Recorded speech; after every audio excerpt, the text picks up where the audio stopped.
الحمد لله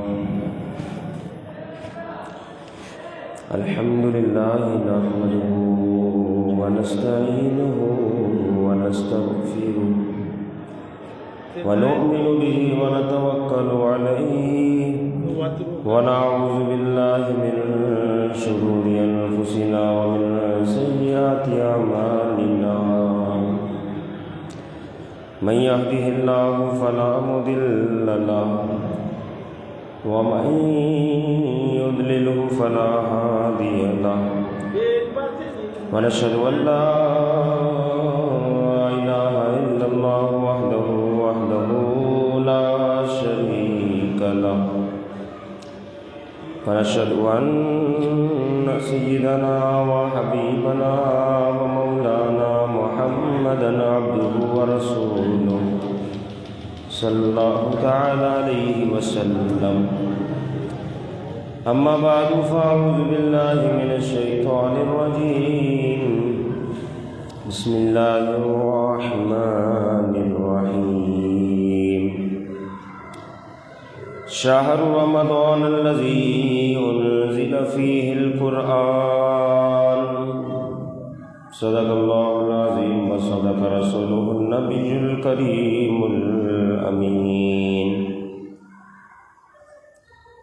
إن الله وملائكته يصلون على النبي يا أيها الذين آمنوا صلوا عليه وسلموا تسليما.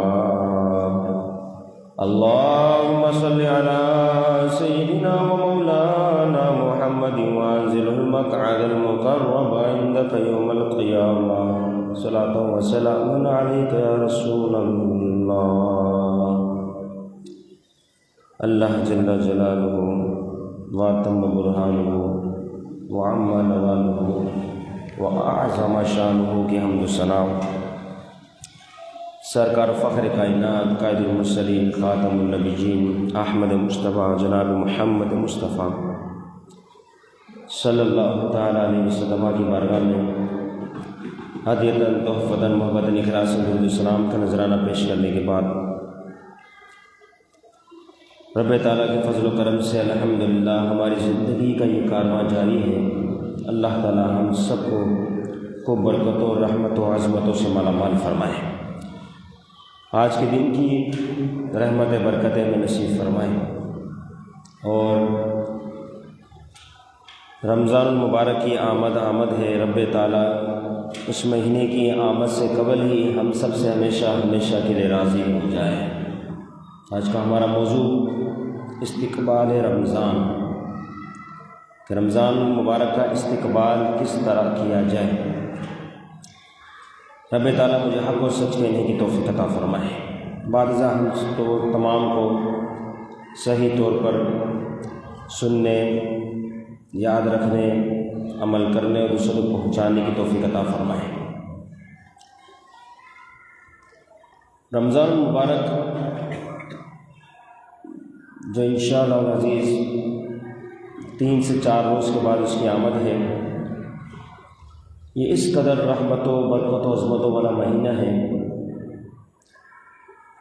کہ اس ماہ مقدسہ کا نام میرے رب نے خود اپنے قرآن مجید میں ارشاد فرمایا ہے. شہر رمضان الذی، رمضان کا مہینہ. اور اس مہینے کو عظمتیں اس وجہ سے بھی حاصل ہے کہ یہ نزول قرآن کا مہینہ ہے. انزل فیہ القرآن، قرآن مجید اس ماہ مبارکہ میں نازل ہوا. اور اس کی عظمتوں کا یہاں سے بھی اندازہ لگایا جا سکتا ہے کہ پیارے محبوب علیہ السلام رجب کا چاند دیکھتے اور اس کے بعد ایک دعا رمضان مبارک تک، یعنی رجب اور شعبان کے دونوں مہینوں میں خاص طور پر کیا کرتے تھے؟ دعا کیا تھی؟ اللہم بارک لنا فی رجب و شعبان وبلغنا رمضان. یہ خاص طور پر دعا فرماتے ہیں. معنی کیا؟ دعا کرتے ہیں اللہ مجھے رجب و شعبان میں خوب برکت نصیب فرما. کون سی برکت؟ یعنی عمر میں مجھے برکت نصیب فرما، وبلغنا رمضان، کہ ایسی عمر عطا فرما کہ میں رمضان المبارک کو دیکھ لوں۔ یعنی 2 مہینے پہلے سے اس کا استقبال کیا جا رہا ہے، اس کے بارے میں سوچا جا رہا ہے، اس کے بارے میں غور و فکر کیا جا رہا ہے۔ 2 مہینے پہلے سے ہی دعا کی جا رہی ہے، اللہ میری زندگی کو لمبی عمر عطا فرما، ایسی عمر کہ میں رمضان المبارک کا مہینہ پا لوں، اس مقدس مہینے کو دیکھ لوں۔ تو اسی سے اس مہینے کی عظمتوں کا پتہ چلتا ہے۔ ایک موقع تھا پیارے محبوب علیہ السلام نے فرمایا کہ اگر میری امت کو پتہ چل جائے کہ رمضان مبارک کا مہینہ کتنی عظمتوں، رحمتوں، برکتوں والا ہے، تو وہ دعا کریں گے کہ اللہ ساری زندگی اور سارا سال رمضان مبارک کا مہینہ ہی جاری رہے، کبھی ختم ہی نہ ہو۔ اس مہینے کی اتنی برکت ہے، اتنی شان ہے۔ تو یہ استقبال اور اس کی آمد کا منتظر ہونا بڑی خوش نصیبی والی بات ہے کہ جب اللہ کے محبوب علیہ السلام نے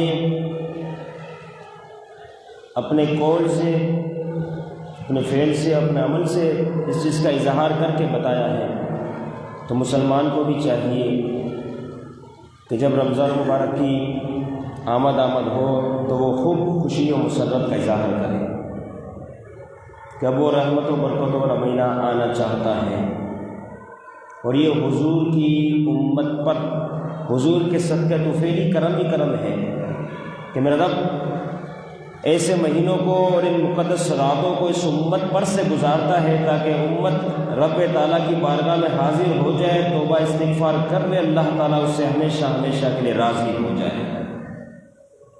تو یہ چانس ہوتا ہے، بونس ہوتا ہے اپنے آپ کو سدھارنے کے لیے، صحیح سمت پر آنے کے لیے۔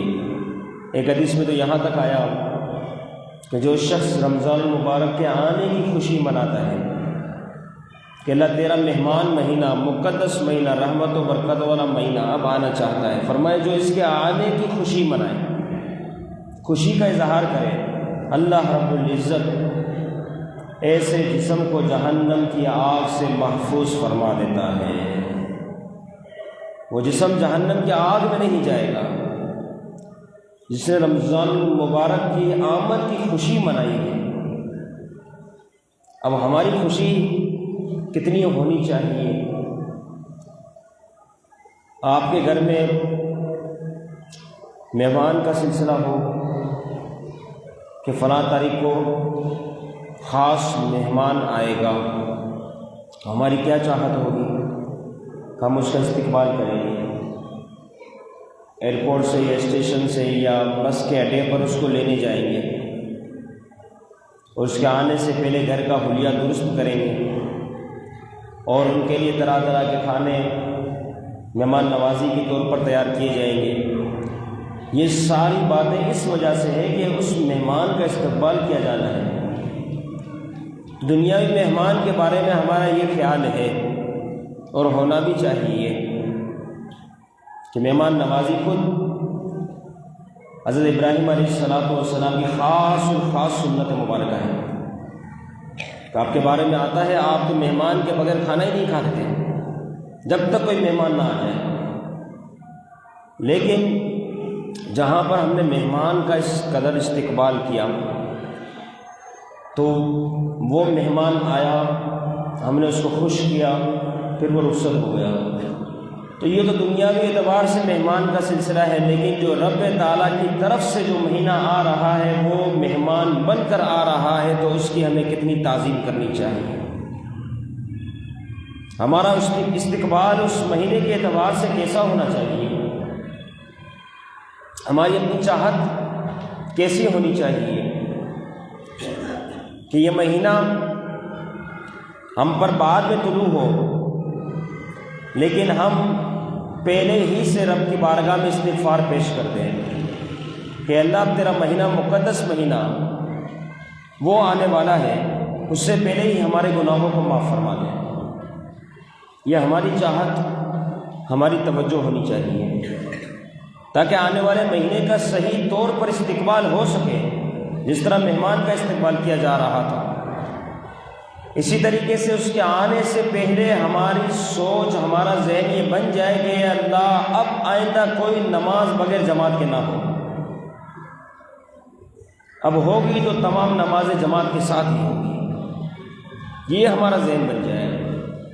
ان اچھی اچھی نیتوں کے ساتھ اس مہینے کا استقبال کیا جائے، ساتھ ہی ساتھ یہ نیت بھی ہم اپنی بنا لیں کہ اللہ جس طرح روزہ رکھنے کا حق ہے اسی طرح ہم انشاءاللہ سارا مہینہ روزہ رکھیں گے، تو ہمیں صحت، قوت، طاقت و توانائی نصیب فرما، اپنی عبادتوں کے لیے قوت عطا فرما۔ یہ استقبال ہے، یہ ہم پہلے سے نیت کر لیں۔ اسی طریقے سے ساتھ میں ہماری یہ نیت بھی ہو جائے کہ اللہ رمضان المبارک کا مہینہ آئے گا تو رمضان المبارک کا مہینہ چاند دیکھنے کے ساتھ سے لے کر جب تک عید الفطر کا چاند نظر نہ آئے اس وقت تک تمام تراویح باجماعت ادا کریں گے انشاءاللہ، خود ذوق و شوق کے ساتھ قرآن مجید سنیں گے، ختم قرآن سنیں گے۔ تو یہ ہے استقبال کے طریقے۔ کیا مہینہ بعد میں آ رہا ہے لیکن ہماری نیتیں ہم نے پہلے سے ہی تیار کر لی ہے کہ اس مہینے میں ہمیں کیا کیا کرنا ہے، کیونکہ باقی 11 مہینے بھی ہیں، اس میں مسلمانوں کا جدول، طور طریقہ، زندگی گزارنے کے معاملات بالکل علیحدہ ہیں، لیکن یہ جو ایک مہینہ آتا ہے رمضان المبارک کا مہینہ، اس میں اٹھنا الگ طریقہ پر ہے، سونا بھی الگ طریقے پر ہے، وقت ہی الگ ہے، کھانے کا وقت الگ ہے، پینے کا وقت الگ ہے، رہن سہن کے معاملات بدل جاتے ہیں۔ وجہ یہ ہوتی ہے کہ یہ مہینہ اب آ گیا تو لہٰذا اس مہینے کو خاص طور پر عبادتوں کو کر کے گزارنا ہے۔ کتنی شان ہے روزہ دار کی، حدیث مبارکہ میں آتا ہے کہ روزہ دار اگر سویا ہوا بھی ہے تو اس کی ہڈیاں جو ہے وہ تسبیح پڑتی ہے، اور روزہ دار اگر سویا ہوا بھی ہے تو وہ در حقیقت عبادت میں ہے۔ اس کی شان کتنی اعلیٰ ہو جاتی ہے کہ وہ 16 گھنٹے 15 گھنٹے کا روزہ رکھ کر مسلسل عبادت میں ہے۔ عام دنوں میں نماز فجر، روڈوں پر سناٹا، گلی میں سناٹا، مسجد میں ایک سب بھی مشکل، لیکن رمضان المبارک کی برکت ہے کہ مسجدیں آباد ہو جاتی ہیں، فجر کی نماز ہو یا عشاء کی نماز ہو مسجدیں بھری ہوئی ہوتی ہیں۔ تو اب ایسے موقع پر مسجد میں آنا، عبادت کرنا، جماعت کے ساتھ نماز پڑھنا مشکل کام نہیں رہتا۔ 4 نمازوں کے ساتھ ساتھ نماز فجر ہی بندہ آسانی سے باجماعت پڑھ سکتا ہے، کیونکہ اب تکلیف والی کوئی بات رہی نہیں، اب مسجد آباد ہے، روڈ پر رونقیں ہیں۔ تو اگر ابتدا ہی سے رمضان المبارک کی آمد سے پہلے ہی اگر ہماری یہ نیت، ہمارے یہ ذہن، ہماری یہ سوچ بن جائے کہ اب انشاءاللہ تمام نماز فجر سمیت باجماعت ہی ادا کریں گے، اور رمضان المبارک کی ایک نماز بھی ایسی نہیں ہوگی جو ہماری جماعت نکل گئی، آپ یقین کریں اس نیت کے ساتھ اس مہینے کا استقبال کریں، آپ کو اتنا سرور ملے گا، اور آپ کو خود نماز کو جماعت سے پڑھنے کا ایک عجیب ہی سرور نصیب ہوگا۔ آپ کے 10 اور 50 کام بھی ہوں گے، آپ اس کو چھوڑ کے پہلے جماعت کے لیے آئے، آپ کا ذہن بنا ہوا ہوگا کہ جماعت میں کوئی نہیں نکلی اس مہینے میں، لہٰذا اب اسی طرح پورا مہینہ گزارنا ہے۔ 2 4 دن 5 دن آپ نے محنت کر لی، اب واقعہ آپ نمازیں دیکھا کس طریقے سے جماعت کے ساتھ ہوتی ہے۔ پھر آپ جب رمضان المبارک کا آخری عشرہ ہوگا، آپ اپنے آپ کو سکون میں محسوس کر رہے ہوں گے کہ روزے بھی سارے ہوئے، تراویح بھی ساری ہوئی، اور رب کے فضل سے ساری نمازیں بجماعت ادا ہوئی ہیں۔ پھر جب اس طریقے سے اس مہینے کو گزارا گیا تو یقیناً پھر جب شوال کا مہینہ شروع ہوگا تو ہمارا دل رمضان المبارک کی برکتوں کے صدقے عبادت کی طرف آ چکا ہوگا۔ اب اس ایک مہینے میں جماعت کی پابندی کی وجہ سے ساری زندگی ہم جماعت کے پابند بن جائیں گے۔ یہ برکت نصیب ہوئی کس وجہ سے کہ ہم نے اس مہینے کے آنے سے پہلے ہی اپنا ذہن تیار کر لیا کہ اب صرف اور صرف عبادت کی جائے گی، کیونکہ یہ مہینہ آیا ہی عبادت کرنے کے لیے۔ نزول قرآن کا مہینہ، اس میں خوب کثرت کے ساتھ قرآن مجید کی تلاوت کی جائے، تلاوت کو خود سے دور نہ کیا جائے، خاص طور پر کثرت کے ساتھ۔ میرے امام اعظم ابو حنیفہ رحمۃ اللہ تعالی علیہ رمضان المبارک میں 61 مرتبہ قرآن مجید ختم فرماتے ہیں، 61۔ کتنی پیاری شان ہے آپ کی، 61 مرتبہ ایک پارہ روز دن میں آپ پڑھتے ہیں، ایک پارہ آپ رات میں پڑھتے ہیں۔ اس طریقے سے جو ہے وہ مسلسل عبادتوں کا ذوق اور شوق کے ساتھ جو ہے آپ عبادت کرتے ہیں، پڑھتے رہتے ہیں، تلاوت کرتے رہتے ہیں، اور آپ کی چاہت تھی، ایک آپ عادت تھی۔ یعنی یوں اگر دیکھا جائے تو ایک قرآن مجید تو تراویح کے اندر مکمل ہو جاتا ہے،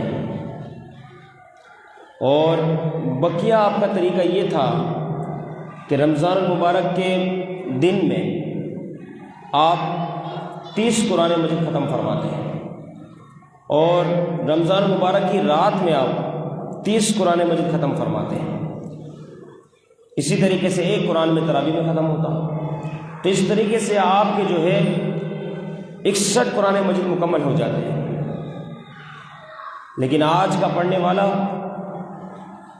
وہ ایک پارے سے زائد نہیں پڑھ سکتا، حالانکہ ہماری بھی یہ چاہت ہو کہ کم از کم ایک قرآن مجید ہم گھر میں ختم کریں، روز کا ایک پارہ پڑھتے ہوئے۔ اسی طریقے سے ایک قرآن مجید ہم مسجد میں ختم کریں، روز کا ایک پارہ پڑھتے ہوئے، اور ایک ختم قرآن تراویح کے اندر ہو جائے، تو کم از کم 3 قرآن مجید تو ہمارے مکمل ہو سکتے ہیں۔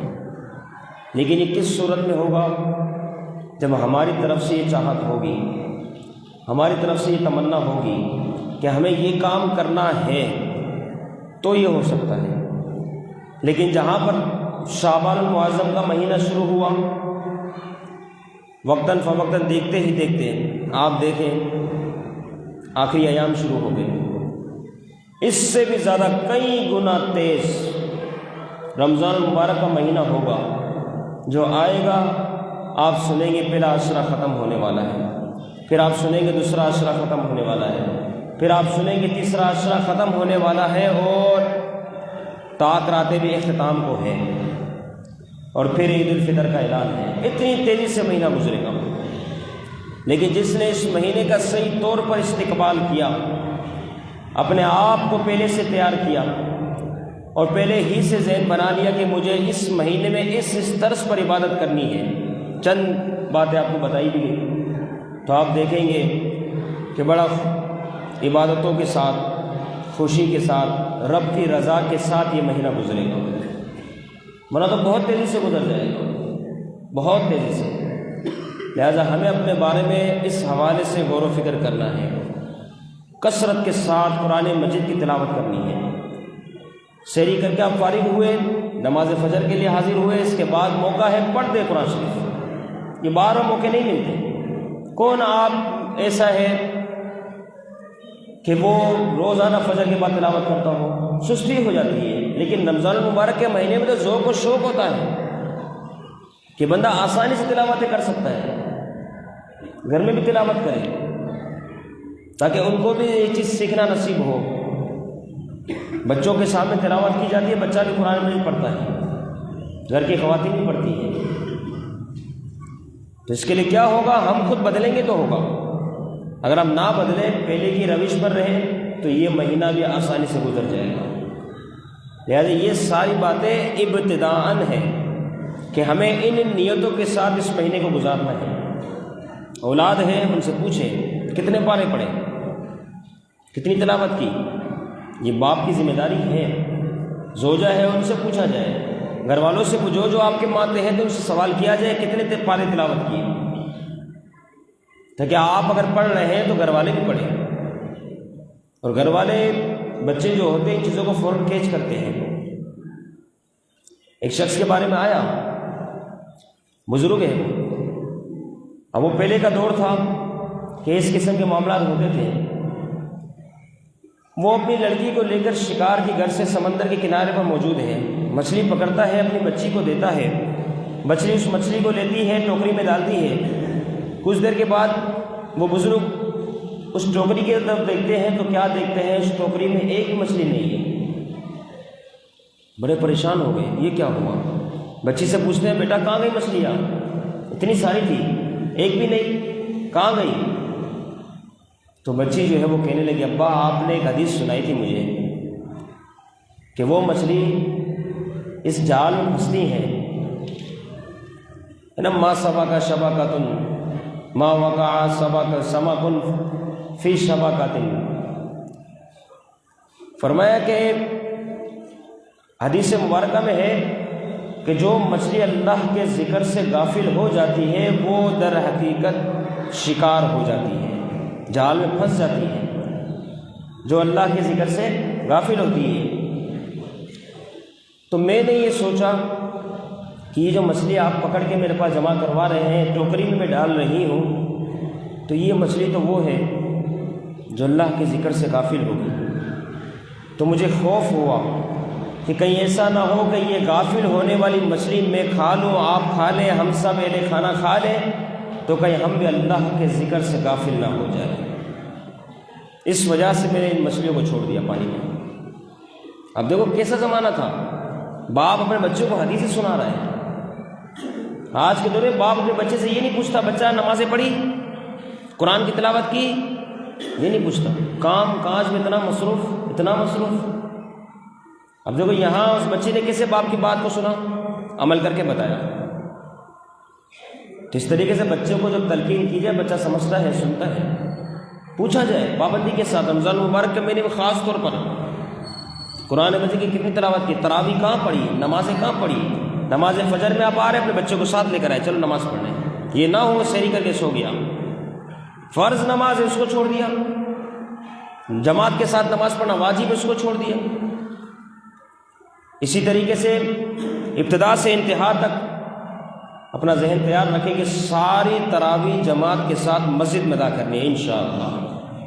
تمام تراویح سنت موقدہ ہے، جماعت کے ساتھ سنت کفایہ ہے، اور پورا ایک قرآن مجید تراویح میں ختم کرنا یہ بھی سنت کفایہ ہے،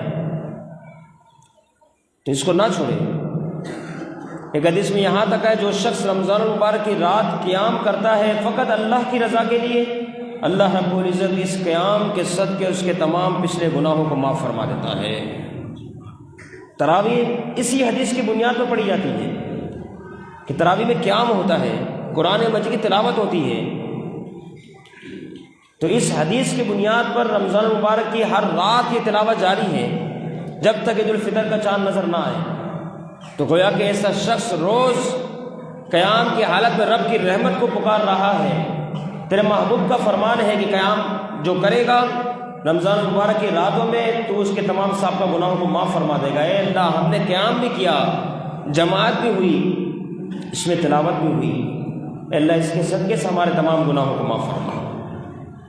تو یہ ہے رمضان المبارک کا استقبال، اس طریقے سے ان نیتوں کے ساتھ استقبال کیا جائے۔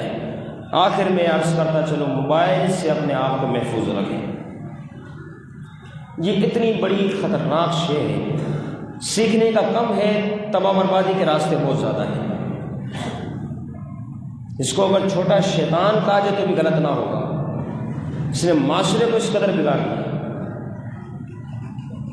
آپ اچھی کوئی چیز دیکھنے بیٹھیں گے آپ کا ذہن فوراً منتشر ہوگا، آپ غلط چیز کی طرف آ جائیں گے، اور فی زمانہ تو اچھی چیزیں تو کم ہی آنی ہے اس کے اندر، ایڈورٹائز کی صورت میں، دیگر صورتوں میں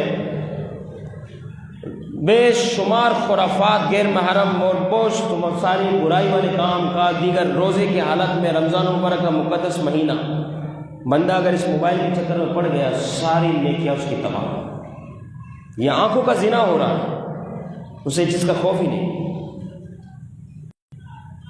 تو بس اس نیت کے ساتھ بھی اس مہینے کا استقبال کرے کہ رمضان مبارک کے مہینے میں میری چاہت ہوگی کہ ضرورتاً فقط میں اس موبائل کا استعمال کروں گا، اس کے علاوہ میرا اس موبائل سے کوئی تعلق نہیں ہوگا۔ تو انشاءاللہ یہ مہینہ اس طریقے سے جب گزرے گا، ان نیتوں کے ساتھ گزرے گا، تو انشاءاللہ خوب خوب برکتوں کا نزول ہوگا۔ اللہ رب العزت تمام نیتوں کو اپنی بارگاہ میں قبول فرمائے اور ان تمام نیتوں پر ہم سب کو استقامت نصیب فرمائے، اور جس طرح ہمارے اکابرین نے رمضان مبارک کا مہینہ اس کا استقبال جس طریقے سے کیا، ہمیں بھی اس طریقے سے اس مہینے کا استقبال کرنے کی توفیق عطا فرمائے۔ وما علینا الا البلاغ۔